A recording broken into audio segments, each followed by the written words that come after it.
Pero Kambal, alam mo, yung mga nanay at yung mga may bahay, marami silang questions eh. Kasi syempre kapag first time mom ka, nanganak ka, syempre yung daddy parang minsan hindi mo na naiintindi. Para sa'yo ba, okay ba yan o wag yan? Kasi parang sinasabi nila kapag first time maging mommy, nawawala ng time yung mommy sa asawa. Parang hindi na naiintindi, hindi na pag-aay ng almusal, hindi na na-steam yung damit. Okay lang ba sa'yo yun? Okay lang. Kasi, kumbaga, kailangan parehas kaming nakatutok dun sa baby. So, ano ko din yun eh. So, hindi ko kailangan makipagkompetensya. Well, hindi lahat ng daddies ay ganyan ang nasa isip. Kaya, eto ang pagdidebatihan natin ngayon. Dapat tiis muna si daddy dahil si baby muna ang priority. Okay ba yan o wag yan? Taas na mga placards. Ayan, okay. O sige, unahin natin si Mami. Ayan, na naka-polka dot. Ano pangalan ni Madam? Margot. Margot. At ilan na po ang inyong supling? Isa pa lang. Isa pa lang. At ang nilagay nyo kanina, wag yan. Hindi daw dapat magtiis si Daddy. Bakit po? Sa akin, before ako maging mom, wife muna. So, unahin muna si hubby dapat. Kung hindi kaya, mag-baby wear para sabay. Ayun, may gano'n pala eksena. May commercial pa lang, ka-activat yun eh. Sabay, Naisip. Ang taray niyo, Madam Margot. Sige, parang gusto ko rin mag-asawa agad. Ito naman, sino po nagsasabi dyan? Nang okay yan, yung baby muna ang unahin. I-priority si Mami. Ayan. Na talaga namang buhay na buhay ang inyong buhok. Oo. Ano pong pangalan? Kati po.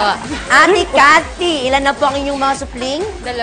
Dalawa. At sinabi niyo po, okay yan. Tiis muna si Daddy. O, tiis muna si Daddy kasi nung wala pa kaming baby, siya naman palagi. Hey, may baby na kami.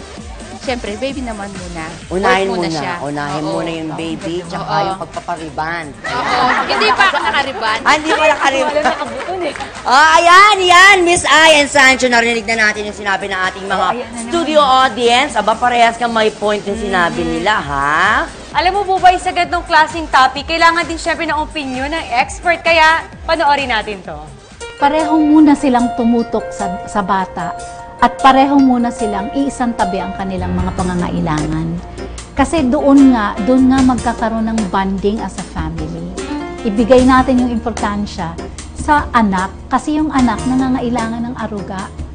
Kailangan may kaakibat na pagbabago sa pag-iisip, sa pananaw at pakiramdam, no, na mula ng pagdating ng anak, hindi na lamang sila isa, nag-enlarge na yung kanilang pagsasamahan.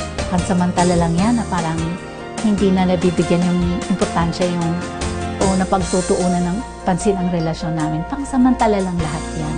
So ayan, napanood na natin. Ako, Kambal, para sa akin, dapat yung asawa nauunawaan din na, syempre, excited ang first time mom, kinikilig-kilig pa yan. Pero at the end of the day, dapat anumang problema, anumang kasiyan, kaya nga, di ba, lahat nagpapakasal sa hirap at ginhawa, kailangan magkasama. So para sa akin, para sa akin, dapat nagtutulungan talaga yung mag-asawa. Especially ako, pangarap ko na magkaroon ng maraming anak, so kailangan tulungan ako ng asawa ko.